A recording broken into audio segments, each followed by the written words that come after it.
And Ciao, with that, ciao, everyone. we're Welcome. live.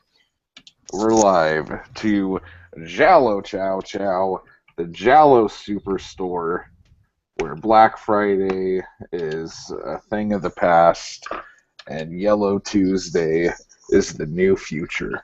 Yeah, So. Yellow Tuesday. That's awesome. Look at you. I like that. What'd you guys do for Black Glove Friday? I didn't do a fucking thing, dude. No. I went to work. Did you Wow. fight people in a Dedicated. store? I didn't go to any stores. I had a second Thanksgiving with more food. That's awesome. I pretty much ate a whole pumpkin pie. Yeah. Yeah. And I why made my not? whole family drink milk, warm milk from a carton Yeah. instead of wine. You're gross. You have a tree, I see, creep. Oh shit, you can see that, huh? It's right. It's Yeah. right. It's right there. It's on that side of the place. Yeah, it's on a table because my new stupid dog will fucking eat it. So it's like up super high. And he's got a tree. Look at that. Your dog has a tree? No, Eric's got a tree. Oh, Eric. So, tonight His name is Douglas. Douglas. That's good. I like that. Tonight we are going Douglas Fir. to find out what the strange vice of Miss Wardh is. And it's going to be super fun because this is the episode 49 spectacular. Yeah. Ciao, So- What's so ciao, spectacular ciao. about it? Eric, was this the first time for this for you? Sure was. Yee. So we'll get cracking on that. Is there any Giallo news in the headlines? No. Was there some sort of release information that was? I see that there's a Mondo Macabro Lizard in a Woman's Skin Blu-ray that we probably already talked about that has come out. We were talking about this movie called Top Sensation. Yeah, I was going to ask you about that. That is apparently the other Giallo that we did not know about that Edwidge is in. That's not really considered a Giallo, but kind of considered a Giallo. Right. And apparently Did you there's see like three-way lesbo stuff happening in there, which is why we really need to cover it. Did you watch it? No, I actually found a copy, but I haven't watched it yet. See if I can share my screen here for a second. We'll have to change the name of the show to Giallo Ciao Ciao Ciao for all three of them. That's good. That's good. Okay, for the audio listeners, we're waiting for Chris to share his screen. Because I have a feeling he's got some dirty gerties to show us. I just suck at Google Hangouts. There's no way around it. Oh, here we go. Here it is. That's me.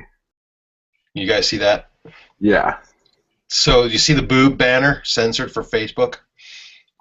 Yeah. Pretty cool. So I guess this is the Shameless DVD or forthcoming Shameless DVD for Top Sensation. And I don't know anything about it. Sorry for the yawning. Haven't had the cup of coffee yet, but Do you know what year this was? No. Wow. Google does. That's what 1969. searches. 1969. Nice. Yeah, I'd like to try it out and see how it works on the Giallo store. Was $5.70? Yeah, I think so. Yeah, because that was the movie that he made the same year Argento made The Bird, right? That made him want to make Bay of Blood, if I recall. Yeah, And is that how it went? I think that's how it went. So Five Dolls came out at the same time as Bird. Yeah. You're saying that Bird inspired Bava to make Bay of Blood, Well, no, just the or the other fact way around, that Bird was so violent and graphic right? that he was like, I could do that. Well, and yeah, you can see in some of the pictures of this Top Sensation movie that Edwidge look that is kind of the same look that she has in Five Dolls with the big hair. And we lost Eric. Oh no, there he goes. Am I still sharing a screen? Yeah, sorry. um, yeah. So was all of that stuff me quickly Googling and whatnot? That was all Yeah. on. Oh, that's great. Hi, everybody. Eric says, well, that didn't take long. Yeah. Let me see if he's going to try to come back.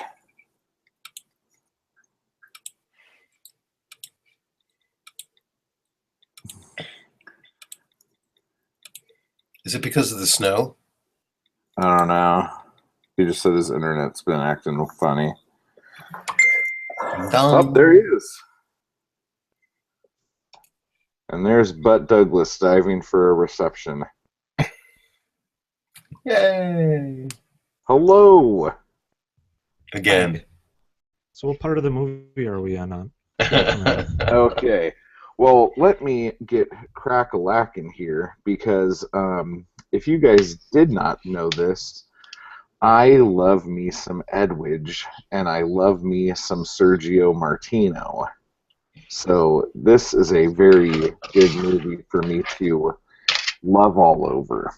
So let me tell you a little bit about the strange vice of Mrs. Wardh, a.k.a. Blade of the Ripper, a.k.a. Lo Strano Vizio de la Senora Wardh.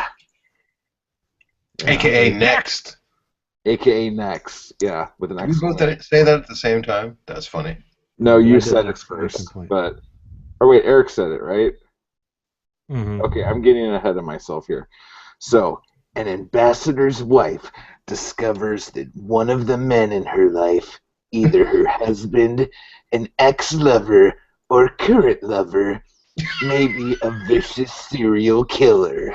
Now, I don't know if you guys saw this, but while I was doing that, I gleeked the biggest gleek all over my computer screen. Nice. So that's disgusting. Yeah. Take a moment to compose yourself. Yeah. While I say that was a great introduction to this film. I hope you use that anytime you decide to narrate one of your audiobooks. Yeah. That's the narration voice. Yeah. So in reading that, it makes Miss Wardh sound like a total whore. Well, she is. She is, but when you watch it, you feel so sorry for her the whole time. Yeah. Well, she's a tormented and distraught like a whore. damsel in distress. Yeah, it's okay to feel bad for a whore.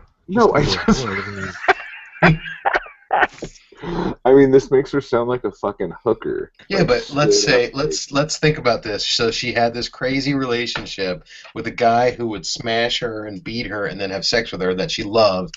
So she married another guy to get away from him, and then she starts cheating on him with another guy. With her friend's cousin, who her friend said, I don't care if he's my cousin. I'm still go to Penal Town with him. Yeah, dude. That Sexual revolution. That was a bit creepy there. That girl, I didn't really know this, but the girl who played that character, well, not only was she in Torso, Carol, she was in Torso, but she also did a lot of producing. I didn't know this at all. I looked her up on IMDb, and she's listed as a producer for a lot of like newer films. And I had no idea. Like some of them Um, that are like popular, like yeah, like, mainstream. yeah, totally. I heard she's in Paris now, working as a producer in As a Paris. producer. Um, She is French, I or like her in the movie. French. I think she's fun to watch in this movie. I like her in Yeah, everything. I liked her a lot in Torso, so I was very happy to see her and her I liked her. luscious full lips again. Yeah, I liked her better in this than in Torso. In Torso, she was just kind of like Right. the pot smoking whore, right? And in this one, Yeah. she's the ticket collecting shopping whore. With blonde hair. Yes. With a blonde wig almost, it looked like. Yeah. So this movie, as it's going, to give you a little bit of background since that other thing was a little strange, basically there is a sex maniac on the loose in Milan, or no, Venice, right? No, they're in Austria. It took me a few Yeah. times to watch this to figure this out, but they were in Vienna. Vienna, that's right. So they're in Vienna, and there's a sex maniac with a razor blade running around. Not a razor blade like from a Bic, but like a straight razor. And he's like slicing bitches up, okay? And then all of a sudden, as Edwidge, who plays a character named Julie, as she's um, getting very intimate with George, played by George Hilton, a stranger starts spying on her and making phone calls saying that he has proof that she's a skanky hoe and to meet her or to meet him so they could discuss this or whatnot. So instead of her going herself, her luscious lipped blonde friend Carol goes to this very weird park to meet this supposed peeping Tomothy and gets murdered with a razor. So it looks like the razor serial killer might be coming after Julie next! Exclamation point. All the while, she's unsure if it's Jean, her lover who used to cut her because the sight of blood not only disgusted her, but made her extremely randy in the special no-no place. And she thought it was him. Could it So you be? think that's her strange vice? I mean, did we already Yes. solve the mystery?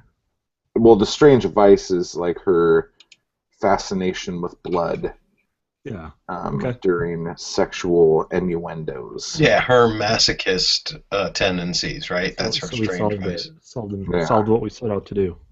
Yeah, we can We call it a solved the night. crime. Spoiler alert, and it's over. So, this movie is extremely beautiful, extremely weird, and when you actually start talking about it, it makes you realize what a, I don't want to say piece of ass because that's not the word I'm looking for, but how Edwidge could play this part and still come out smelling like roses. Yeah. Because if you actually say all of the stuff that her character's into and what she does, and it's just like, oh, this chick deserves every fucking thing that she gets. But for some reason, because it's her, it's just like, oh, poor baby, and you just want to pet her head. Yeah, and she still feels dead inside at the end. Yeah. And I mean, I'm pretty sure she's been laying on Freud's couch, if you get my drift, with the doctor there at the very, very end. Yeah. That's a huge spoiler. But anyway, so another thing about this film that is very intriguing to me is that it has about 3 or 4 different places where the movie could end, and it keeps going. And Yeah. every time you think the movie's over, you're like, oh shit. And then it just keeps going, and you're like, what the fuck's happening now? So it makes for a really fun viewing. Eric, did you enjoy that aspect of the film? Um, I did actually write explicitly in my notes that the film, it just seems to fall apart. I think somewhere in the middle, maybe towards one of the, actually maybe a little bit further towards the end, where I thought it would have been more of a natural conclusion. And to be honest, I was a bit worried, a bit scared to come into this discussion and talk about the film, talk about its ending, just because I don't even know where to start with where it's going and where it ends up. And it's just, yeah, like I think Chris told us earlier today that none of it seems like it would make sense in real life, and I would like to hear his reasoning behind that, because I didn't think anything from, yeah, I kind of agree with that sentiment myself, but I was having a hard time trying to put that in words as I was coming up with my thoughts for tonight, and I just um, I was digging the style of it. I was really enjoying seeing lots of Edwidge, either when she was unclothed or just wearing really high skirts. But once it got to trying to deliver some sort of a plot, it just seemed very odd, and I kind of wished it would have gone back towards the beginning where it was going, and it didn't. So, are you basically like when the movie? I think one of the. Let me start with this. I think one of the biggest, like, what the fuck moments, and we lost Chris. It's okay. One of the biggest what the fuck moments for me was when you finally see the killer, and it's Yeah. not anyone you've seen at all in the whole fucking movie. Okay. So yeah, if we're gonna talk about that, then that's the exact point where I kind of lost my cool with this movie. And to throw a spoiler out there, they find out that this Razor killer was actually just a red herring that they were using. They were kind of, basically using this guy who was already out there killing all these women as a front for them to get away with their dirty deeds and not look like the bad guys. And Or once that was explained, I was a little bit upset and felt like I was taken for a ride, and I didn't like that feeling. See, now I had the exact opposite, where when I saw that it was no one who I had seen before in the movie or whatever, I was confused as all fucking hell.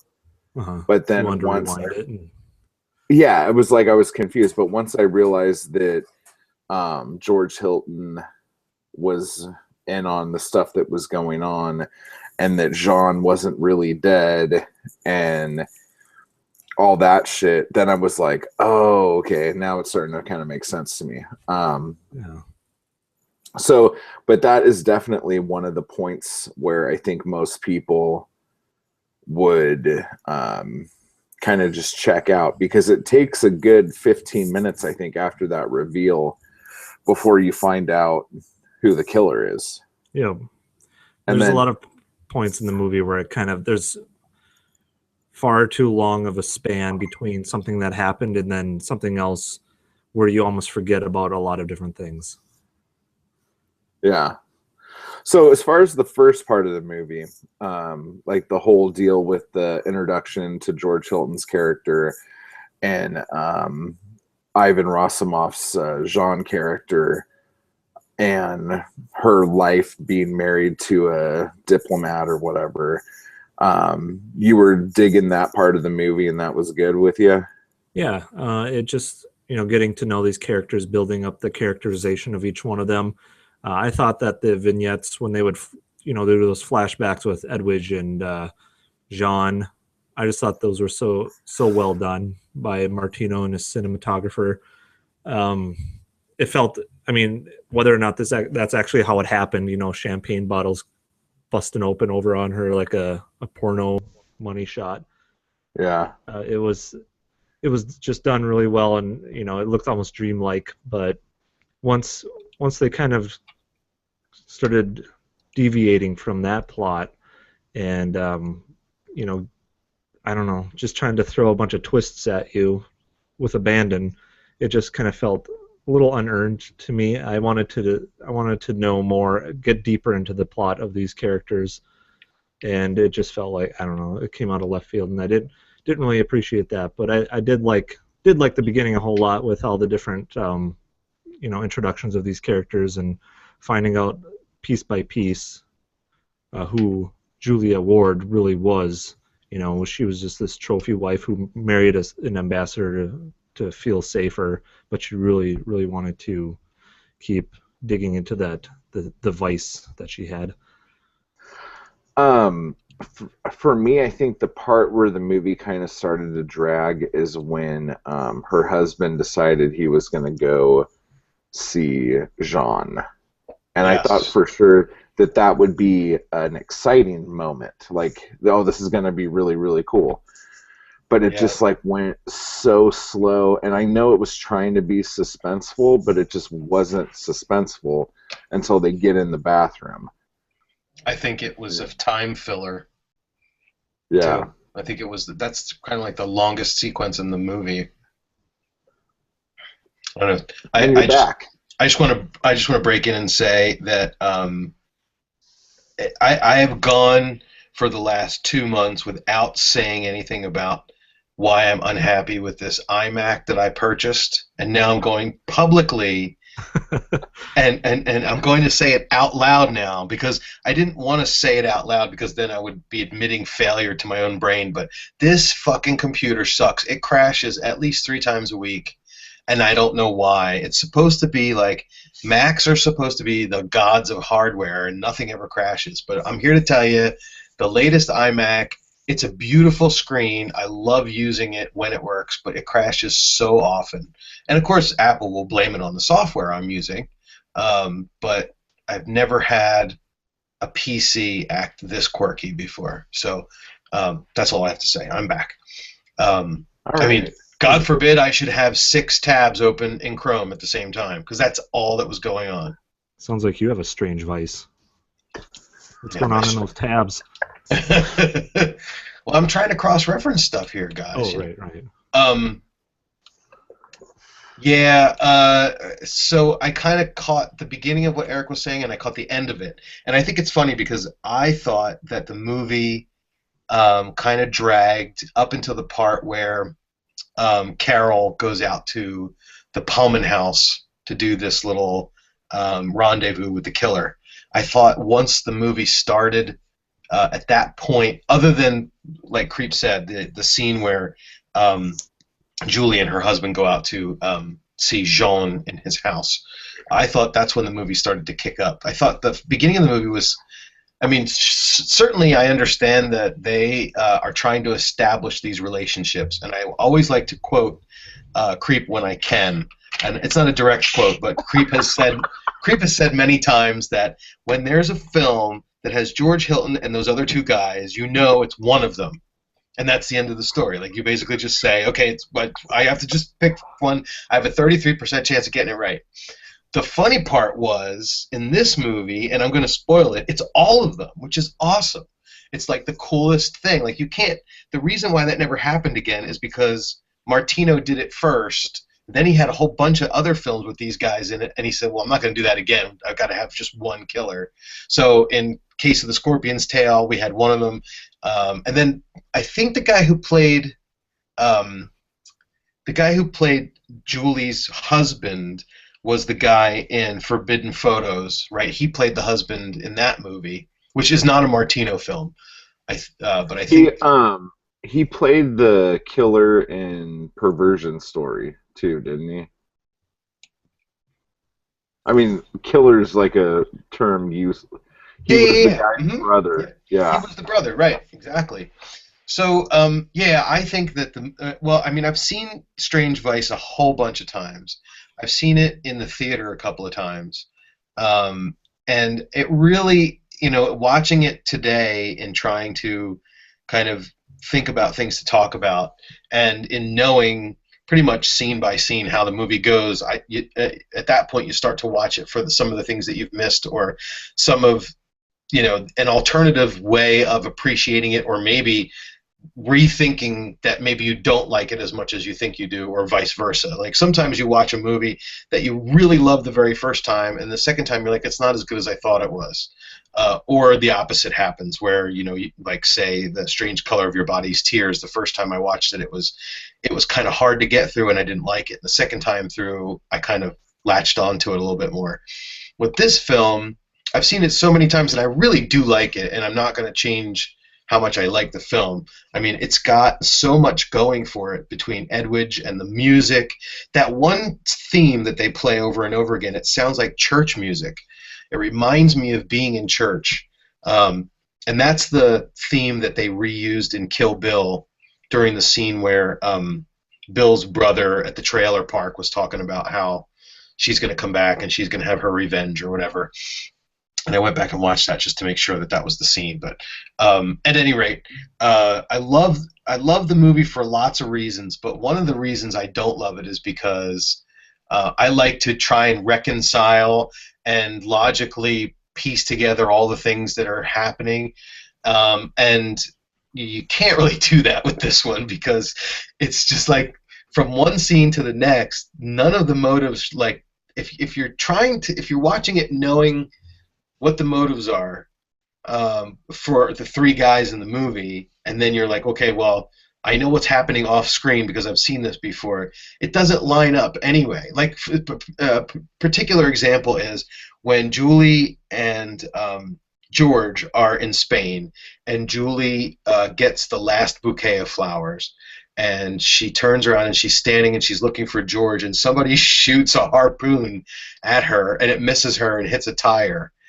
And I'm like, okay, but wasn't the whole plan to try to make it look like she killed herself? So how is the harpoon supposed to help?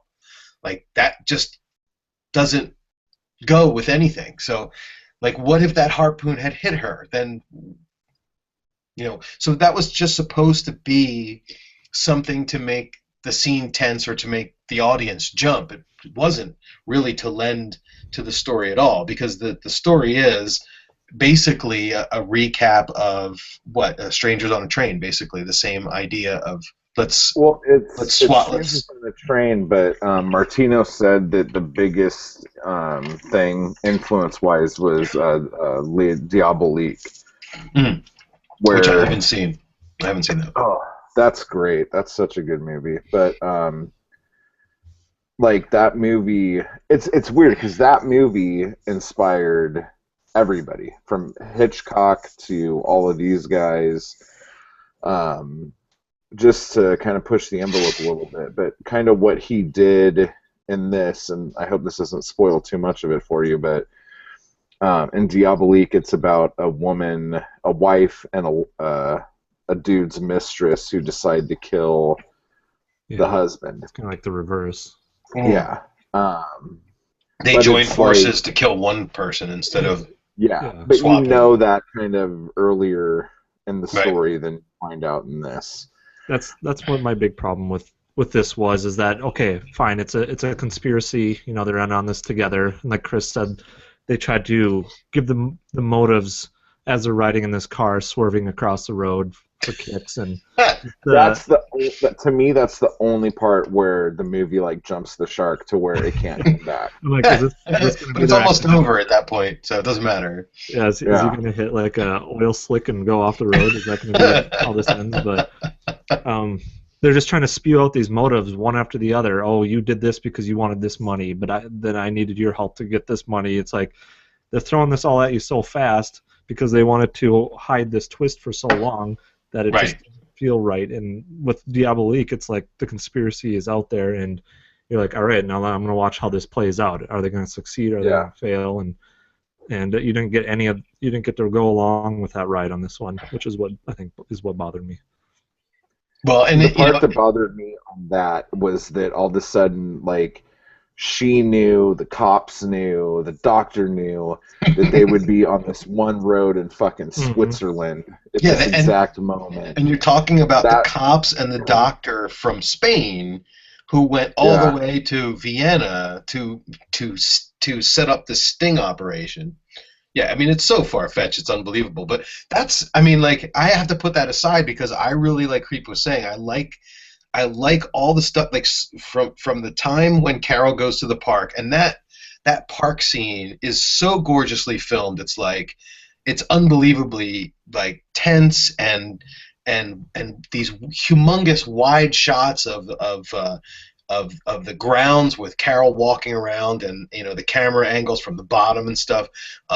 It's really atmospheric, and I love that whole scene. But starting from that, I mean, you have that, and you have um, well, even before that, we had that motorcycle thing with Julie, and then you have the That was dangerous as all hell. It looked like they yeah, almost hit a he car was like like 3 or 4 times. swerving like a maniac.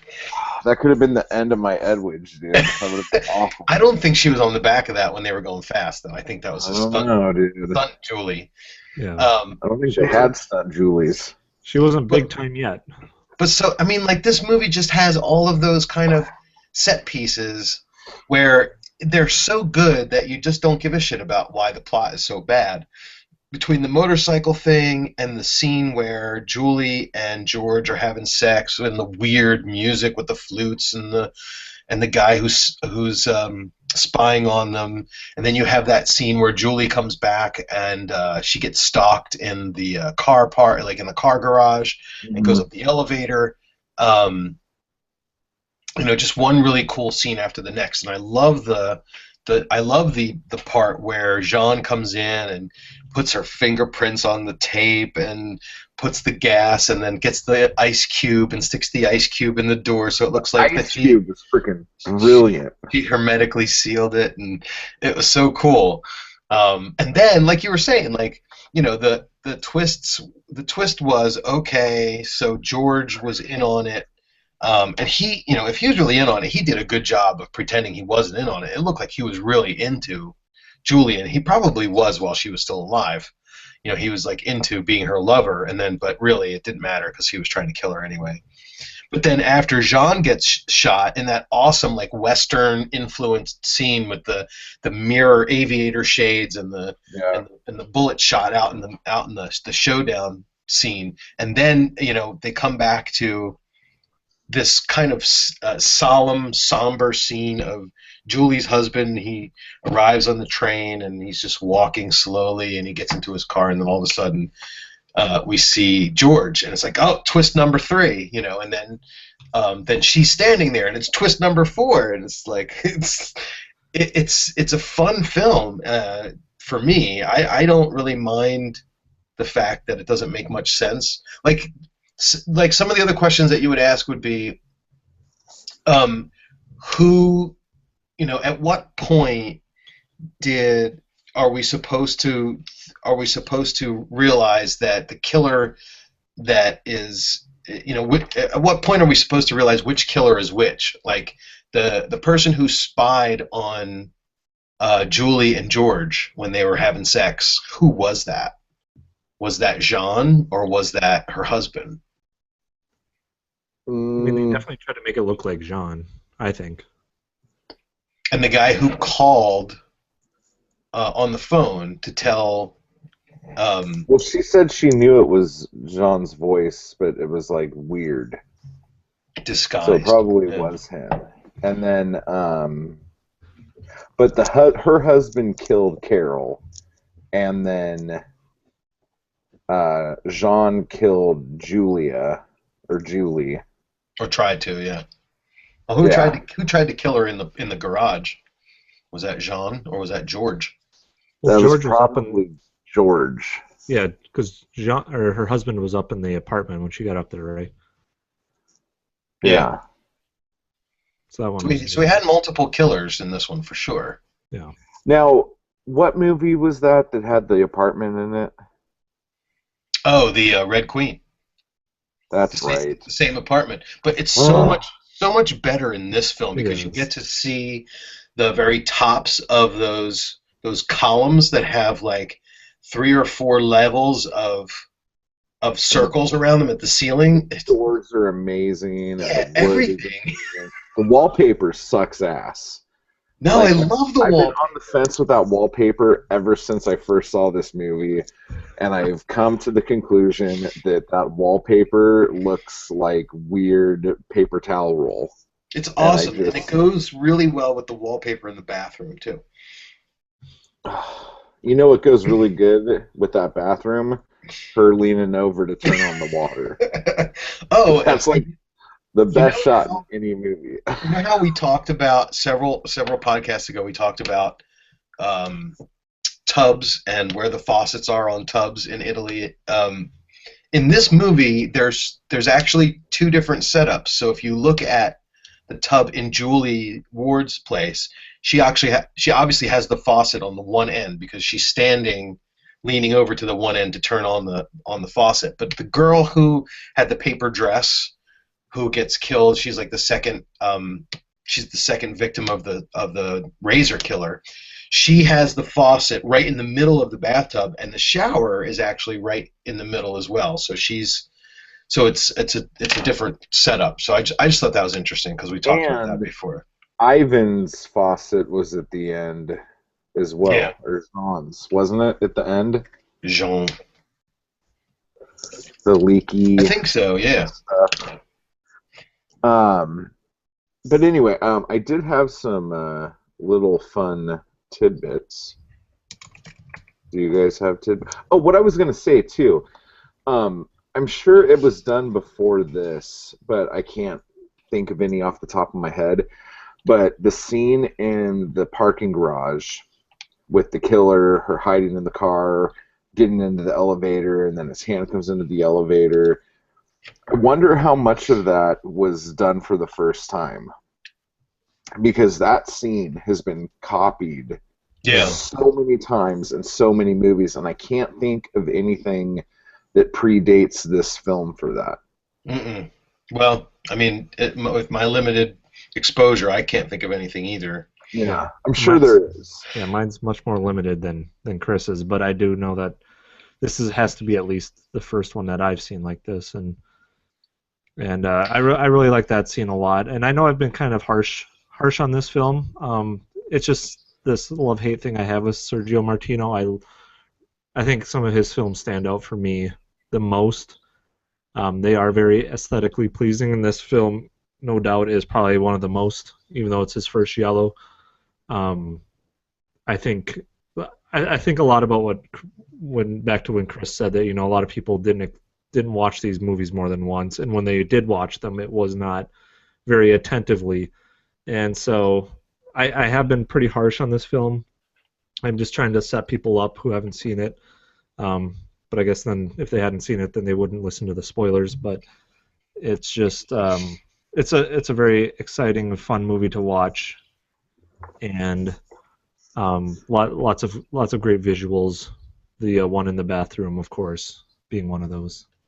But Yeah, yeah. I mean, and what I was saying about the beginning being a little slow, it isn't even that slow because the characters are fun to watch. So, they're setting up Carol and George and the husband and Jean and the flashbacks, and nothing really happens other than a couple of random slasher murders until Carol goes to the park, and then you kind of start the second half of the film. Um, but it's still not a slow film. I think, like Creep said, the only time the film starts to drag is when they do that scene where they're investigating Jean's house. So even though I didn't really like the beginning of the film because it dragged, it didn't really drag that much because it's fun to watch.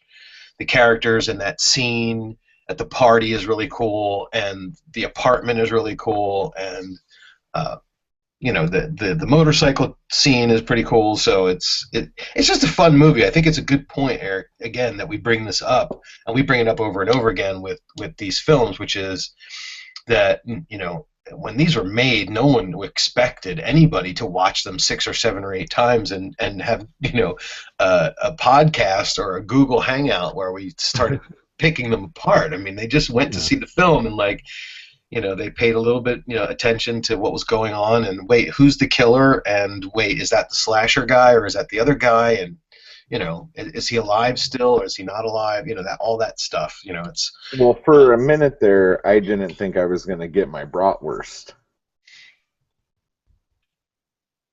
I don't get it. Crickets. That's what Carol said at the restaurant. Come Oh. on, guys. Yeah. I was paying too much attention to the apple analogies. Oh, the apple was the so stupid. the apple, yes. Now every The time apple, yeah. you think Okay, of me. so on I don't know if you guys saw the on the DVD there's a uh interview with Sergio Martino. Have you guys I don't no? think Okay. so. Well, I have a paraphrased version of like interesting tidbits here. Um, Now, he said he took the plot from Le Diabolique, but he said he also already used that in a movie he did before this called The Sweet Body of Deborah Oh, right. Okay. with Carol Baker. And I have not seen that. Oh, Chris isn't in his chair anymore. I went to go find my Oh, no shame copy because I haven't watched it from the DVD in a while. Was it Sweet Body of Deborah? I know there was another that was like his like proto Giallo kind of thing, right? yeah. But anyway, he just wanted to amp it up a little bit. Um, Now, Carol Baker was actually supposed to play Julie in this. Um, but his brother insisted on using Edwidge, and he had worked with her quite a few times in comedies, but he never thought that she would be able to play like anything dramatic because he just didn't think she could do that because she was so good in comedies. Right. And he put her in against his better judgment kind of thing. And even after the movie, he was kind of unsure, but the audience loved her so much that it was his first really big hit of a movie. And it played for 6 weeks straight in Rome, and he had never had anything like that before. And so it was just really successful. But if you think about this movie with Carol Baker in it, Oof. yeah, dude, I like, mean, I don't know if it makes a little more sense because, a lot of this film doesn't take place in Italy. It takes place in these, you know, I guess it does have some in Spain, but it's mostly in Austria, which Carol Baker I think might fit in as a German Austrian type of woman better. Um, so I could see that, but was Edwidge married to Sergio's brother at this time yet, yeah, or yeah? I think Okay, so, so that's yeah. probably that's probably I why. just don't see Carol Baker as the the slut that Yeah, Edwidge that's a is. good point. Not I not mean, it would be a stretch for yeah her as an actress, but I don't think we would have felt as sorry for her, yeah you definitely. know. Right. I mean, Carol Baker. I know that I love Carol Baker, but I I don't think she she should have done she plays like I haven't seen all of the full of the Umberto Lenzi movie that he did with her. Um, I think it's called Orgasmo, maybe. Where things, like where she's really kind of slutty. I just remember her from the film where she played the person who doesn't speak. that. Yeah, And she just looks Magpie. like she looks a little bit like a cross between Leave It to Beaver's mom and Gidget. And so I don't She see looks like her. freaking Marilyn Munster. Yeah, there you go. There you go. Marilyn Munster is exactly Was right. it Pat Priest or what was the other one? I don't think it was Pat Priest. I think it was the one before that she looks like. Right. Whatever. So I'm glad Um, they didn't pick her. yeah. He also said that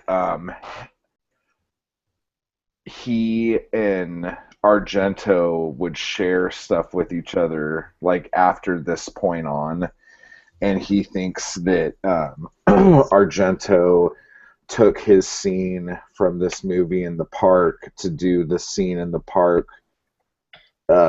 With Was Four that Flies. in Four Flies? Yeah. Yeah, I was gonna say that too. I mean, it's Um, well, and what was the other movie?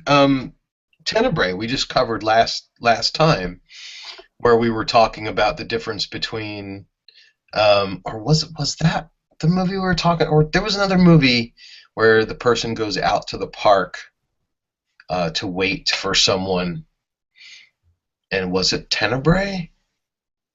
Or was it, what did we do before Tenebrae? Oh, no, we did that Profumo thing. Yeah, That wasn't that it. must be what you're thinking about. I guess I'm thinking Woo! about Tenebrae. I think you're thinking about Profumo. I am. Hey, I didn't want to remember, but I at remembered. least a couple minutes a day. Yeah, but I don't know. I think that I don't. If you had to judge between the two, I think that this, you know, in the park scene is more effective than the one in Four Flies. Although I think I do like the way Argento did that thing where they did this jump cut kind of thing where all of a sudden I guess she lost track of time, and she looks up and she sees all of the things that she was looking at where all the people were there, and then all of a sudden they're gone and they just kind of that was switch a little off. weird for me, but yeah. Yeah, I thought that was cool, but I think that the atmosphere that Martino did with this one, where she's walking around and she's walking here and she's walking there, and then she goes over and she talks to the guy and he says, well, you better hurry up because the gates are going to close soon, and then she gets attacked. I mean, I don't know. I really like that scene. I thought it was one of the best scenes of the film, for sure. Martino also said that Ivan Rassimov and the guy who played the detective, I can't remember what his name is, but they're good luck charms to him, so he puts them in everything he makes as long as they all say they do it. So, like, even the guy who played the detective, I think he said he had been in every single one of his movies in some part, whether it was just like a 2-second thing or a... He's like the Cliff Clavin of Pixar movies. Where the guy who plays Cliff Clavin has a voice in every Pixar movie. Well, that guy, he played the guy who gets run over by the train in Cat o' Nine Tails, in Argento's Cat o' Nine Tails. But we didn't talk about this very much. This film is very much lacking in amateur detective, and so much so that there isn't even very much of a police presence in this film. So, like, no one's really trying to solve any crimes here. It's like we're just following Julie, and kind of we're just watching her. Everyone in the movie besides Julie's in on it. Right. Yeah. But because this, being a giallo for the most part, and we expect there to be somebody trying to solve the crime, this one is kind of unique in that we're just following Julie from one stage to the next of her going a little bit more crazy, each time something happens. And that, I thought that was interesting because I remember when I scored this, I'm like, oh, there's no amateur detective in this.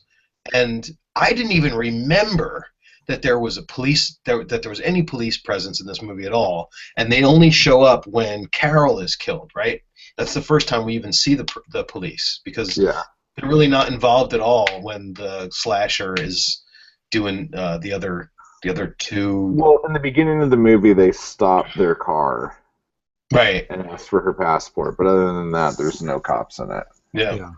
Well, that razor killer is so much on the periphery at the beginning of the film that I counted almost 40 minutes or 40-something minutes until there was even a second or third killing. Maybe I missed one, but it was, you had the one in the bathtub and then Carol.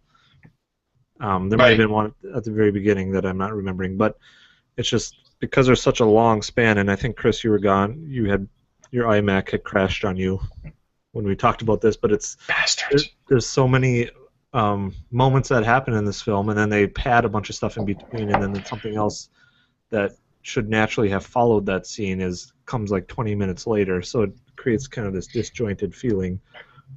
And I think that lack of police presence has a lot to do with that. They're just trying to pad time, where usually those police detective procedural scenes would take precedence. Because they're missing, you get a lot of these additional scenes that don't fit. Right. Mm-hmm. Right, and that's partly because it's hard I guess, as trying to make this film, it's hard to they had to find some sort of a balance between giving the audience these kill scenes, these kind of tense stalk and slash type scenes, and then establishing the characters. And so it kind of all came together. So the very very first scene right as the credits are finishing is the slasher picks up the hooker and kills her right by the airport. And then the second Yeah. murder is the girl in the bathtub after she comes home from the party. Right. Okay. And And the what third is the one is Freud? I'm oh sorry, the go ahead. I have all the translations. I was bored at work, so I ran them through Google. But I was going to say the third one is Carol, and so Carol, it's kind of like the turning point of the entire movie is again Carol going out instead of Julie. And that's my other question. How did George and Julie's husband know that it was going to be Carol that went out to the park and not Julie? Like, did they just realize that, okay, well, I'm not going to kill my own wife, so you have to go and kill Julie. But then they said, well, wait a minute, it's Carol, so now you have to put on the hat and gloves and you have to go out and kill her. Because I was going to say, if they were both there, and whoever the other chick was, then their motive or their alibi would be shit. Right. Where were you when this person was killed? Oh, I was in the park. I was right. Yeah, well, I was that's right where next the to body killer. was. So that whole shit doesn't work at all. But the thing that is on screen right after the credits roll says the very fact that the commandment tells us thou shalt not kill makes us aware and confident that we are descended from an unbroken chain of generations of murderers whose love to kill was in their blood and perhaps ours as well. And then it's credited to Sigmund Freud. I also have the translations of all of the flower cards. But I mean, what does that have to do with anything? It's kind of like when we watched that "What Have You Done to Their Daughters," and there was a couple of quotes at the beginning and at the end of the film that talked about society and corruption, and it's like I guess they want to try to make a little bit of a social commentary here. But I think Martino did that with Your Vice is a Locked Room too, but he used Edgar Allan Poe instead because that was kind of like a Poe adaptation anyway. So well, that was one of the translations on the cards too. The title for his future film, which I thought was kind of cool. Yeah, that was like the second batch of flowers. It said something about, I know you are trying to escape, but your vice is a closed room from within, and only I have the key. Yeah, which makes a lot more sense in this movie than it did as the title for that other movie. Right. I still don't understand. Right. Yeah. What was her vice? What was the vice in Your Vice anyway? Like, how did that even apply? Who's it directed at? Who's the your? The vice in that one is that behind closed doors, she's a minx. Well, I don't know. But honestly, the one thing this movie really made me want to do is watch Torso. So, I don't know. I'm sure Eric could back me up on that one. Yeah, but a little bit. Another thing. That's another one of those though. It's like loved everything, the music, the visuals and everything, but there's still something about parts of that plot that are just like, whoa, okay. The music for me wasn't amazing. I like the main theme, but pretty much everything else in this, all the other music in this is kind of like lackluster for me. Yeah. But what is the main theme though? I was trying to figure that out. Like the music that they play at the beginning when the car is driving down the street, that's not the main theme. The theme that they play when Jean and Julie are having these flashbacks, that's the theme that gets reused in Kill Bill. I don't know that that's the main theme either. I think the theme that they play at the very end and the theme that they play when George is riding on the motorcycle with Julie on his back, I think that might be the main theme. I didn't mind the music so much. It's not Morricone or Bruno Nicolai. It's Orlandi. So it's a little bit different than we're used to with most of these films as far as it being quality. But Yeah. yeah, it's not. It's certainly not a soundtrack that um, I would seek out and listen to without the movie going. Compared Yeah. to say, there's like the one for Forbidden Photos or I forget what other ones are really good, but um, it was done well. I think in most cases, the thing about these Giallo soundtracks is that um, they have a hard time in trying to find a balance between having enough variation on the themes so that it doesn't become redundant and reused over and over again. But then if they have too many themes, then it doesn't really have kind of a cohesive musical connection to the film itself. Like That's why Sister Ursula is the best theme in the that's world. exactly. It Yeah, just there you it go. keeps coming back. It just Well, keeps. it's just like Eyeball. Eyeball has that one theme, Well, Eyeball's amazing. and I can't think of any other music from Eyeball. And the same thing with Case of the Bloody no, Iris. the Bloody Iris one. Yeah, Yeah, that one's over and that over again. theme is like, but it's different every time. It's Yeah. like either a little faster or a little slower. But another thing that Mr. Martino said was that there were a lot of boobies in this movie and a lot of kind of heavy on the makeout sesh. And he said if he were to shoot it again today, it would be a lot different. But he said back then he had to shoot enough stuff to make the producers happy, but he also had to shoot extra stuff that he knew would get cut out just so the censors would feel like they cut something out of the movie.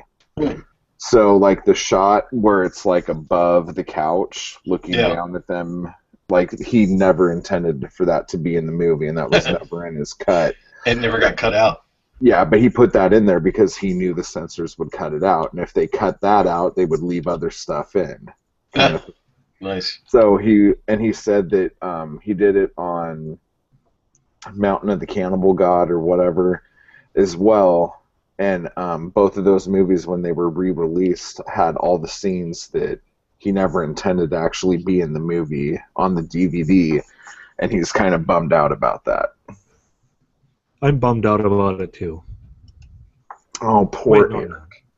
Well, No, I didn't like the one sex scene where they were in the boat. I didn't think it was like here's an opportunity to show Edwidge in a bathing suit and probably a two-piece, I'm assuming. And mhm. there wasn't a single picture of her. She looked really good in the boat, like a close up of her face against this when it very was like white. the when it was the POV of George. Yeah, and it was That's like one of the best she's ever looked. oh Like yeah, it was absolutely. just amazing. She looked really good in the blue colored robe that she put on after she got home for the first time and started the bathtub, and then somebody knocked on the door. It was the porter. She for some reason she looked really good. That was when she looked through that picture of her looking through the peephole. Yeah. But that scene when they're out in the boat, I mean, it reminds me of the scene where George Hilton and Anita Strangeberger are out on the boat when Uh-huh. they're in Spain, and there's lots of pictures of her in her bikini and her fake boobs, and like Edwidge doesn't have fake boobs; she doesn't need them. No, they were looking scrumdilly. But that brings us to one of my favorite portions. Nee-noo, nee-noo, nee-noo, nee-noo. Hold it right there. It's the fashion police. So there are the one thing about this movie that really grinds my gears, shall Let's we hear it. say, is that it feels like there are two different costume designers on this movie. Hmm. And it also feels like the movie was shot once and then they went back and shot more because there's wardrobe choices that are fucking ridiculous, and then there's wardrobe choices that are amazing. And I know the same person would not have picked this stuff for the same characters. So let me dive into this head first here. When Julie is at the party, she's wearing this god awful blue dress and has her hair up in like some Victorian bun. And not Yes. only does she look ridiculous, but she looks completely out of place to Yes. everyone else at the party. Yeah, because everybody else looked pretty hip. Well, For except that for particular time. the hippie guy in the green Cosby sweater. But everybody else at that party, I don't remember him. oh, he's ridiculous. He's got a Hulk Hogan mustache and long blonde hair and this like thick ass knit fucking green sweater. Oh, But wow. I like the paper dresses and the girls that tear them off of That one was another. such a great scene. But that whole thing's great, except for her. She looks like she just walked off of Pride and Prejudice or something. She looked terrible. And, took a wrong turn. She looked awful. Okay, so that just doesn't make any sense to me.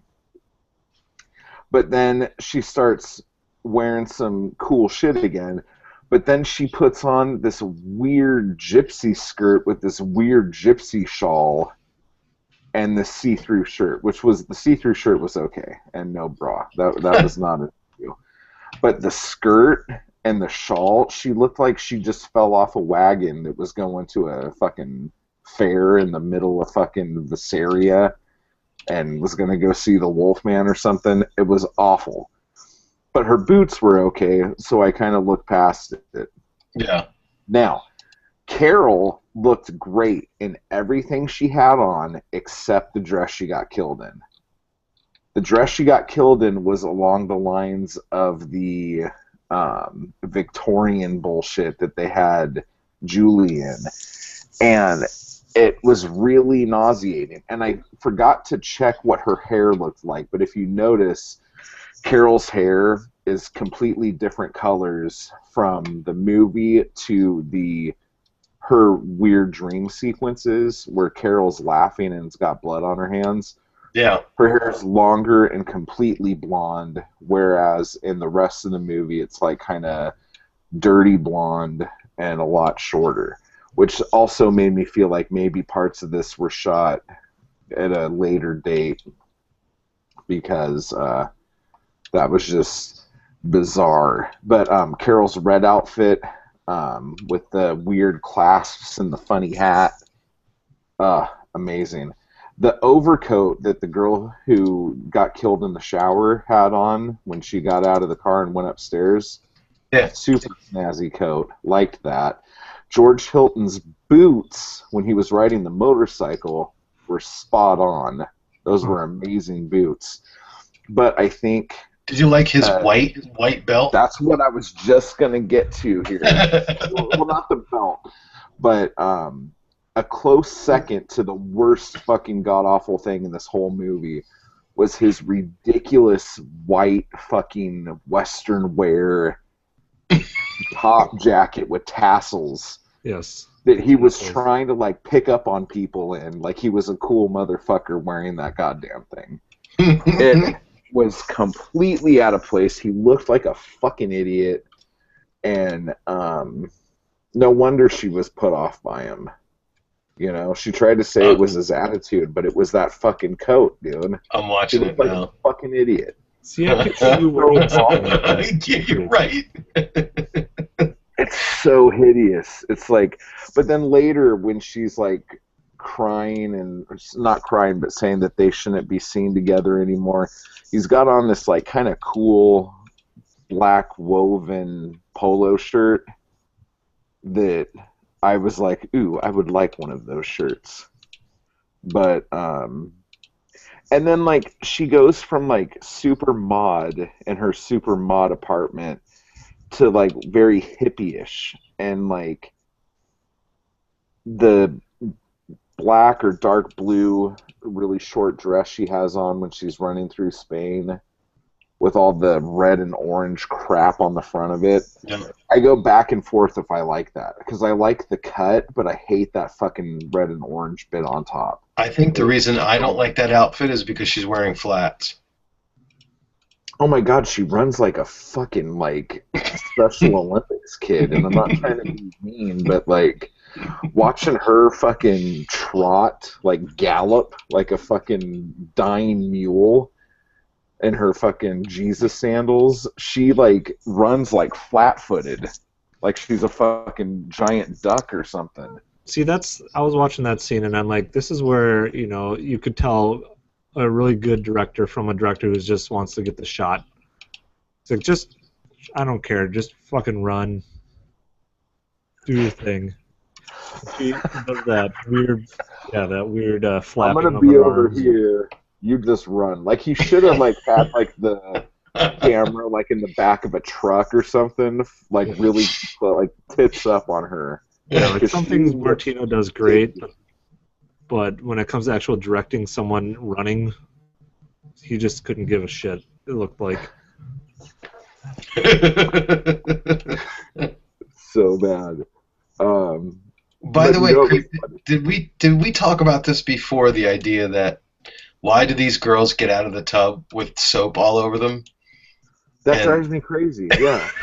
I think we have talked about that. When Carol got out of the bath, she had soap all over or whatever, and she just puts put the clothes little on. robe thing on. She puts that weird robe top, which was super hot, by the way. But she's sitting there scratching her armpit for like a half hour, like talking to her, like, when I got this rash here because I keep getting out of the bathtub with soap on. Yeah, I don't. But I think it has something to do with wiping yourself off with a towel is probably like the least sexiest thing you can picture someone doing. I don't know, man, because it looked good until she was like going to town on her armpit. No. I'm watching that scene right now. I never even cut noticed back that. to it, and like the soap's gone from her arm, and her hand's still in her armpit. Still So, scratching like- her shoulder. Oh my god, it's funny. It's ridiculous. But then she takes like, that off and puts something else on. ooh, yeah, She takes her underpants out of the oven. yeah, because she's not gonna wear cold underwear. She hates cold undies. Dude, she's got it all fucking going on, I dude. don't get it, man. It's funny. So anyway, that's one of the issues that I do have with this film, is that there's so many things about this movie that are modern, but then every once in a while it just feels like they get lazy and throw whatever on somebody. And I don't know. But other than that, So we have some movie- inconsistent fashion, basically. the fashion is extremely. Maybe they just let them wear what they came in off the street wearing. Like George Hilton probably owned that tassel coat, and he's like, "I'm gonna wear this." Fucking Arizona, the Kid Strikes Back against the Apache. It's the fucking most god awful thing I've ever seen. And he was like trying to act all cool, and I was like, "Oh my god, this is painful." And now he's carving a G into an apple, and it looks like shit. Oh,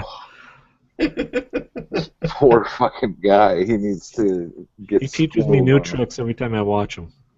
Oh, awful. I do like his shirt in the showdown scene at the end. Yeah. Oh yeah, he looks amazing in the showdown at the end. Looks pretty cool. Yeah. But Ivan's jackets he has on most of the time are amazing. Ivan always looks cool as shit in whatever he's in. He does. Oh, Must be those excuse me. steely blue eyes. Even with his weird fucking orangey, brassy hair. Yeah. So many times his hair makes it look like the top of his head's flat. Like he's got a square head. He does look like a cartoon character quite a bit. Yeah. You know what he looks like? He looks like fucking Bruce Lee. Oh yeah. Like there's this one shot in there that's like or when the guy punches him when he's first talking to Edwidge in her stupid Victorian outfit, and then he like looks at him and he like goes, hey, hey, hey, hey, hey. It's like a total like, hey, huh, you'll kill my brother. Like he looks like he's out of a kung fu movie, but he's like one of my favorites. I love, like, whenever he comes on the screen, I get super excited. He's great. Yeah. But anyhow, so that is The Strange Vice of Mrs. Wardh. And It's a very strange vice.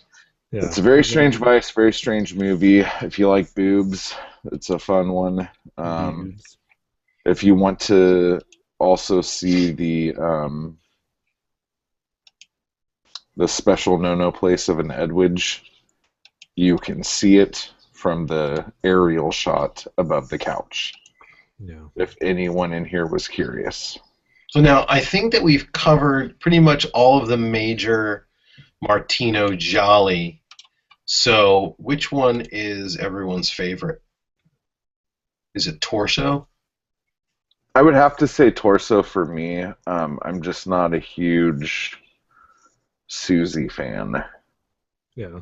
Yeah, I like Torso a lot. Susie? It was the first time I Oh, saw it, so right. I might have to go back and watch it again after seeing these ones. I think Scorpion's Tail kind of surprised me how much I Yeah. like that. And this one is actually not too bad. They're all really different too, which yeah, is they are. interesting. Like All the Colors of the Dark is so different than all of these other You films, know, even though it's the same guys. Yeah.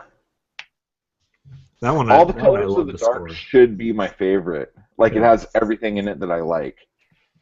But for some reason, it's just not that great. Like, I like Miss Ward a lot, but I wish she had more outfits like she had in All the Colors of the Dark. Because if one thing All the Colors of the Dark has, it has her looking amazing 90% of the time. Yeah, totally. I am a big fan of that. I'm going to give that another watch She's and amazing. see how She's I feel amazing about it. looking in Case of the Bloody Iris too, which is Yeah, not a that's Martino hands film. down. It's not. But I think he had something to do with that, though. It feels like In he the did. interview, It's almost like in the the exact same interview movie. thing, yeah, in the interview thing I was watching, he made it sound like, I don't know if he produced it or if he wrote it or what happened, but he acted like that was one of his movies. Hmm. And but dude, like, hands down, that is my favorite Edwidge. It's like tied with Strip Nude for like the best Edwidge shit. Now there is a Martino film from '75 called the Suspicious Death of a Minor, which I've never seen. Ernesto Gastaldi is credited with the screenplay, and he's pretty much the guy who's written all the screenplays for all these other Yeah. films. It's considered kind of the unofficial sixth entry into Sergio Martino's Gialli, so that should be an interesting. That You should be should worth. watch it. That should be worth a watch. But there was another one too that Martino did. The Scorpion Has Two Tails, I think. From 19, let's see. 82? I thought that It's was Bava. The Scorpion with Two Tails from '82. Yeah, so that was Oh, that was Martino returning to the Gialli, I think. Ernesto Gastaldi again credited with the screenplay. So there's a couple more here yeah. that we haven't really. They're kind of fringe, and not Well, necessarily. even Martino said in that interview that the reason why he didn't continue making Jolly is that he knew how repetitive and stale his ideas for Giallo were already becoming. Right. So, like, the fact that he was like, wow, I'm making like the same movie over and over again. Maybe I should go back to sex comedies. Right. Because those are always different. Yeah. But yeah, so there's definitely a lot more to play with. But and ever since, like, because I mean, we banged out all the other Edwidge movies like within the first like 15 episodes, I think. And I was sitting here going, "Fuck, man, there's going to come a day when we do Miss Wardh, Uh, and there won't be any more Edwidge to do. But now that Wow. top sensation's kind of a thing, Right. I don't feel Well, so bad.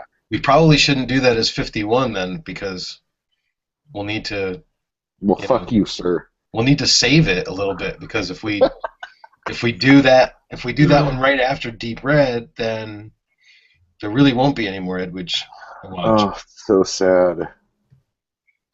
Okay, well, anyway, so there's that. But since you bring it up, next time it's going to be episode 50, and it's going to be Deep Red. The big one.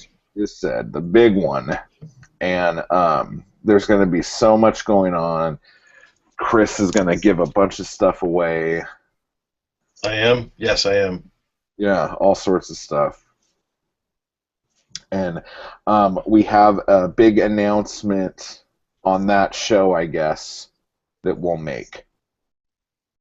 So that's right. we just Hitchcocked you until the next episode. Not to be confused with never mind. Cock blocking you. Yeah. Yeah. We'll do a little bit of that too. Yeah. In fact, if you're listening to the show, chances are cock blocking isn't something you need to worry about, because you probably aren't getting a whole lot if you're listening to three dudes talk about Edwidge's goodies. So get out there and find a real woman. Yeah. But yeah, so other than that, that was that movie. I liked it.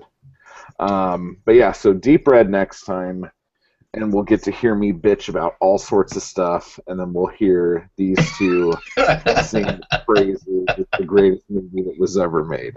So it'll be super fun. So you don't even have to tune in now. Creep just totally told everybody what was going to happen. Or just No. go listen to when I talked about it to myself, Right. 100 Years of Horror. Then I don't even have to show up. There you go. Just play that. Like hit play and stop and play and stop.